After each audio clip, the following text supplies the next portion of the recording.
look at the store, and we're going to do it sitting down because I want to show you a menu in game that I think is pretty important for identifying known issues. And it's been in the game for a long time. I've forgotten about it. And I get a big shout out to Animan. But we got to talk about the reason why this post feels weird. And this is was not only on MSF, on MarvelStrikeForce.com, but is also on Reddit, where they address a lot of the issues in the game. And I think a lot of players are like, yeah, we've heard this before.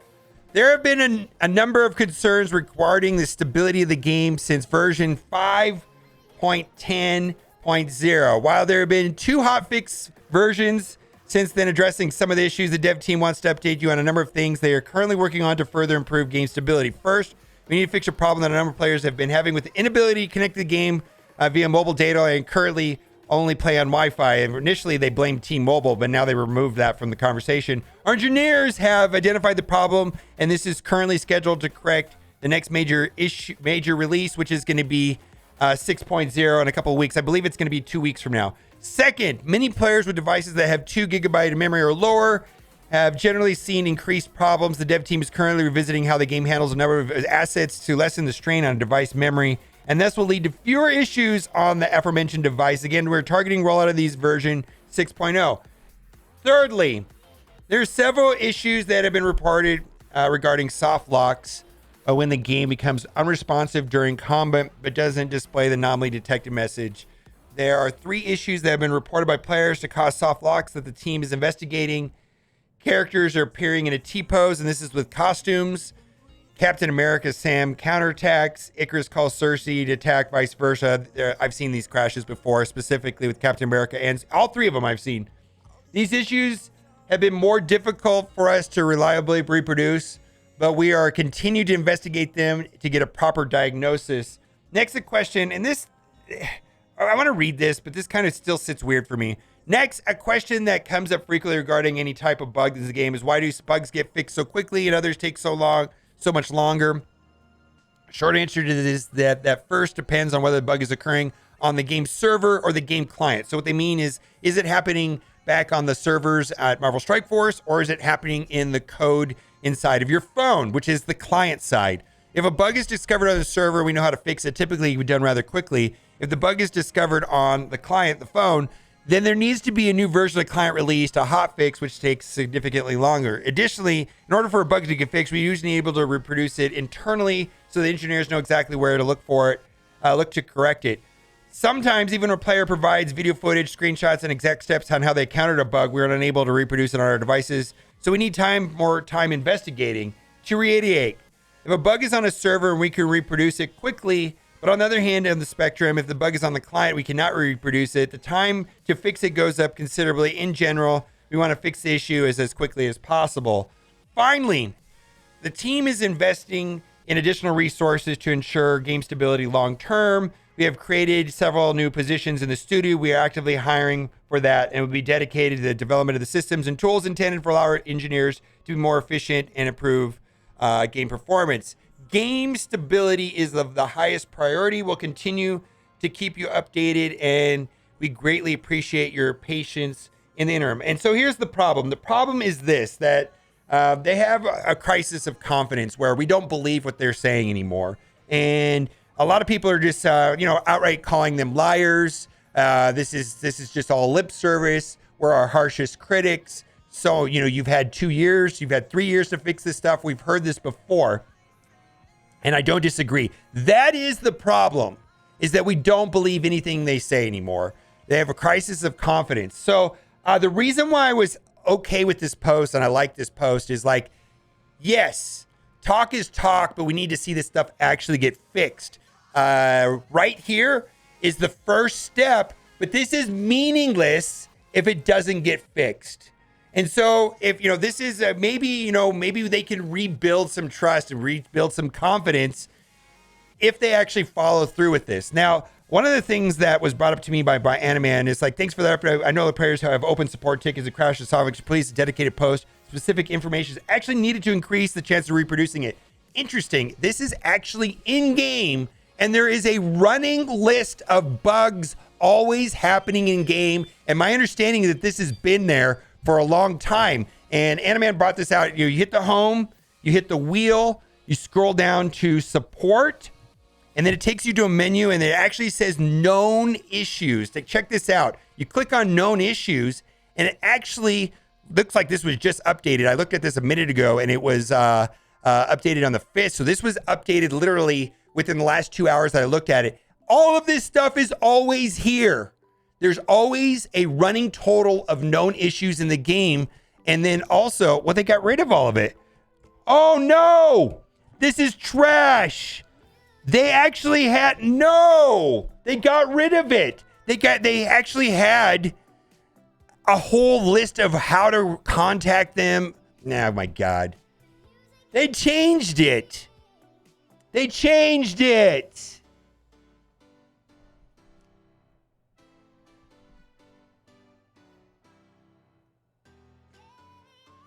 They saw the stream. Oh my God. Check the web version. Oh yeah, that's right. I got the web version cached in my file. I've got the web version saved on my computer. They changed it. Okay. This is what it showed like 20 minutes ago. Oh my God, they changed it since they probably were watching the stream. All right. I have the cached version. If I hit refresh, this will disappear. Maybe this is not a good resource. Oh my God, my video is destroyed. Known issues.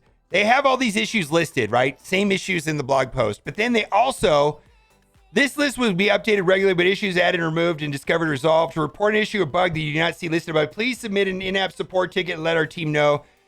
Kindly try to provide the following information: game mode, characters, or offers involved, your observations, expected behavior of the description. I don't know. I was going at a point that they actually provided this information in game. It's real fine, but they literally went in game and they deleted all of it in the last 20 minutes or something like that. I don't know. This you're watching my entire YouTube video get derailed. Let's move on. Talk about something else that really bothers me, and this is kind of a problem. And Sully Magoo says the raid key system is trash. I posted about this once before a while ago, but it needs to keep coming up. Really need to drop the raid system or rework it. It's unfair to punish everyone in the alliance just because they can't keep 24 members or have members who don't get the required 600 every day. No, the problem is not that. The problem is that Scopely believes that you need to be in a sweaty, try-hard alliance, or you need to be in a casual alliance. And those players should not intermix.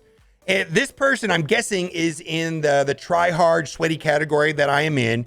And they need to be a member of 23 other people that play the game exactly the same. This is a big problem for people that want to play with friends, play with families. This is a huge problem for people that actually have jobs. This is a huge problem for people that have partners that want to go out to dinner, who actually maybe get sick sometimes. Some people that actually have to travel for business. Anybody that has a life, this is a problem. And you need to get out of here with that I have a job nonsense, because you need to play this game. This is a mobile game that requires spreadsheets and allegiance to the game every 2 hours to do your blitz rotations. And you need to be on at reset to get your arena payout. And you have to get your war attacks at dinner when you're out with your family. You have to excuse yourself and go to the bathroom, and you have to play in the bathroom. The game doesn't care about that. You need to leave your alliance if you can't do all of those things and play the game perfectly all the time. Screen time and dependence on this game is insane. Absolutely insane. And they've manufactured it that way, where it's not a casual game. This is a mobile game where we have to, every time a new event comes out, people like Boylon and Yuletide Bringer have to create spreadsheets for us to understand the event. It's a mobile game. Oh my God. It's unbelievable.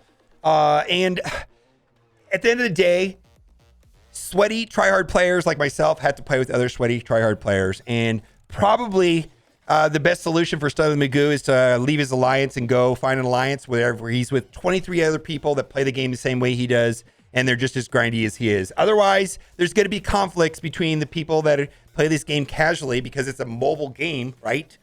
Oh my God. I mean, I was just thinking about this. Like, it's like You almost have to. I remember when my old girlfriend before Kat, it was a problem. It was a problem playing this game. I remember being at dinner, excusing myself. She's like, "You're playing that game," and I remember like in the whole conversation with my current girlfriend Kat. I mean, we were talking about where do you see yourself in 5 years? And then the conversations come up. Do you have any STDs? And it's like I thought it was as important to mention. I play Marvel Strike Force. And it takes a lot of my time, and it was like on that level of importance of a conversation. Like I had to bring it up and say, by the way, I not only do I not have any STDs, I also play Marvel Strike Force. And sometimes during dinner, I've got to do my raid attacks, and I wake up in the middle of the night to do my war attacks, and you're just going to have to deal with it because this is what I do. And it's super expensive, right? You're gonna put it on your Tinder profile. I play Marvel Strike Force. Or chicks are gonna have only looking for disease and drug free and no Marvel Strike Force. I swear to God, this game, the screen time and the demands of this game for a mobile game is over the top. Also, can we get some cool quality of life improvements? Since pretty much you've been established major bugs and other problems will be fixed, can we get a few simple QLI changes? And we really go a long way for playability. Number one on the list is being able to check a box before loading into a fight for auto. My understanding that this is coming, or something like this is coming. This is coming soon, so hopefully we get this QOL. Okay, let's do offer review. We're gonna do this. This is a derailed offer review. Pretty much, there's nothing over here we're talking about. There's one offer I do want to bring up, and I don't know if you can buy this twice. I'm not gonna buy it, but we have right here. If you need training materials, and I do like these. In fact, there's one inside the game for 50 cores, and we're going to buy that. But this is reasonable enough for $1 if you need training materials. Right now, I'm not buying training materials or gold. I seem to have an abundance of that, so we're just not doing it. Let's head over to the main game, and we got to get out of this. Here we go. What do we got here? Pick your deal. Okay. I really like this, and the reason why I like this is because of $5 for a costume. And I said this just a minute ago on stream. What if this game's monetization was like that of Fortnite, where they could actually fund and keep this game up and running if people just bought costumes? Now, costumes don't really affect gameplay. I'm not a big fan of costumes. I just don't really care that much. But if they could make money off of this, that'd be great. The problem with this, though, is they're not going to lower prices. This is just going to straight go to their bottom line, just like this store right here. The store right here offsets and bypasses Google Play and iTunes, where they don't have to pay the 30%. They pay a much lower fee to Exo, probably like 3 to 5%. None of the prices got lowered. Yeah, we got an event milestone thing, which is cool, but it's not a discount. Same thing with this. This will not lower the price or make the game any better, but I think this is an auto buy for a lot of people. Getting a costume for $5, fine. For me, I know I kind of want to get the Killmonger one, but it's whatever. I'm not going to worry about it. Also, I think this is trash. I just want to point out that this is the Dr. Voodoo milestone orb. So these are the orbs that have Dr. Voodoo on the side and then a 14% chance of Dr. Voodoo in the middle. I believe Magic and Cloak are in there, but the rest of the characters, for me, are not too helpful. I just don't like this orb at all. I'd wait for the event to start. I believe the event is supposed to start. Some confusion on that, on whether or not it's going to start on the 9th or the 10th. I always thought it was going to start on the 9th. Then we've got the web launch party. I do like these orbs. I've pulled a lot of Cersei and a lot of Icarus out of this, and I'm going to do that for 50 cores right there. Here's the same offer. I'm not sure if you can buy both. If you buy it here in the store and if you buy it here, if you can get both. But again, I'm not going to buy this. But if you need training materials, there you go. Then you get this, and that's probably worth 50, 60 cents or something like that. I do like the web launch party, but not to get 4 orbs for $10. No way, I have to pass on that. And then largely all these offers are uneventful. We're just going to scroll past it, and I don't think there's anything worth buying. If you're really looking for Voodoo, I think this is better than the $29 offer that I showed at the top. I value these orbs at about $3 a piece. They average 9.3 orbs per shard, where those other ones average about 5. But this is the proper Voodoo orb. And then this is an Armory 14, which is maybe worth 50 cents or something like that. So it's not really worth $10. But if you're looking for Dr. Voodoo, I get it. The rest of this stuff is uneventful. I'm going to toggle over to the free-to-play account. This is also, for some people, this is probably fine, worth considering. Red Star Orb, I do value at $1.50. Premium Orb, see, for me, I don't value premium orbs that much, but I think newer players probably can value them at $1. Training orb, $1.50. Basic orbs, I don't value them at $1. So I used to buy this, but I'm finding out that premium orbs just as whale Ultimus food, so I stopped buying that. And I think the rest of this is all trash. I do want to toggle over to the free-to-play account because there was a couple character offers that I think are worth considering. And one of them was the Emma offer. I was talking about this. Emma is probably one of my favorite characters of all time, and she's still relevant today. Turn meter manipulation in a turn-based game is amazing. And just that she gives minus 10% speed to all enemies, she's probably one of the best plug-and-play characters, and she's had probably one of the longer shelf lives of a non-legendary character. And she's not really available anywhere other than Milestone 2 orbs. So this is worth considering right here. Like, do what you got to do. I could see people buying it. She's not farmable is what I'm trying to say. Rest of this stuff is trash. All of this stuff is garbage. And we're going to just keep going until we see something that's worth talking about. I don't think there's anything else in here at all. Let me know what you think about this game and the obligations to your alliance mates and how much time this game, and how it's really unforgiving. Like, heaven forbid you go on camping and you don't have you don't have cell phone service. What are you going to do? How is your alliance going to deal with that? I know my alliance wouldn't have any. I mean, it's just I wouldn't be able to do it. Like, for me to go on a cruise ship or go camping is nearly impossible with this game. I would actually have to have someone play my account, which is against the terms of service. I just don't know how I would do that. Anyways, let me know what you think in the comment section. And as always, thanks for watching. Keep on gaming.